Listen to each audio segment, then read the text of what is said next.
Kuha tayo ng update mula dyan sa may Bombo-Radyo Bacolod. Ito ngang pahinggil pa rin ho dito sa muling pag-aalburuto ng Bulkang Kanlaon. Nasa linya na ang Bombo-Radyo Bacolod.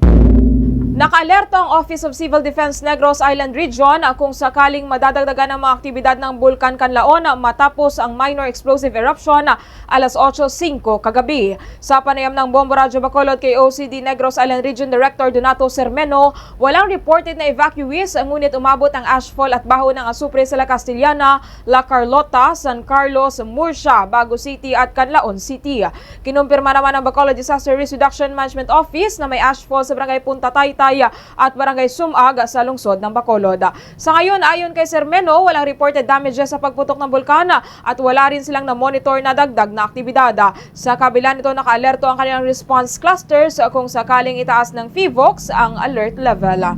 Hinihingi ko lang po sa mga residente na nasa palibot ng bulkan, lalo na yung mga affected areas in Canlaon City, La Castellana, La Carlota, Bago City, San Carlos, saka Murcia, ay patuloy po makipag-ugnayan sa ating mga opisyales, no? At manatiling nakaantabay sa sitwasyon po.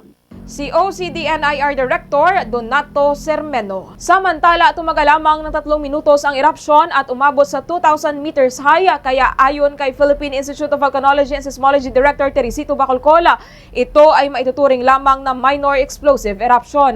Sa panayam ng Bombo-Radyo Bacolod kay Bacolcola, pagkatapos ng alas 8:08 ng gabi, hindi na ito nasundan pa. Anya, sa ngayon na nanatili sa alert level 2 ang bulkan at malayo ang posibilidad na itataas ito sa alert level 3 dahil na-calibrate na nila ang erupsyon. Hindi naman ito isinasantabi ang posibilidad na masusundan pa ang naturang pagputok ng bulkan.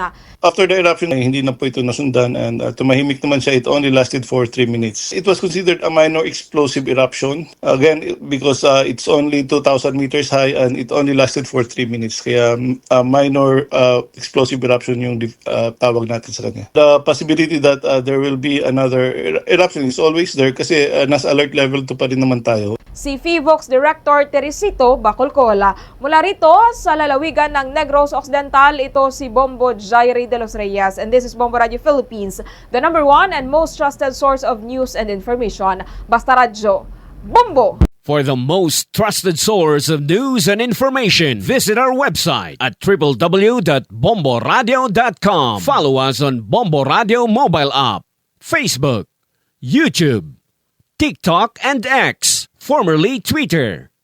Like, share, and stay connected. Anytime, anywhere.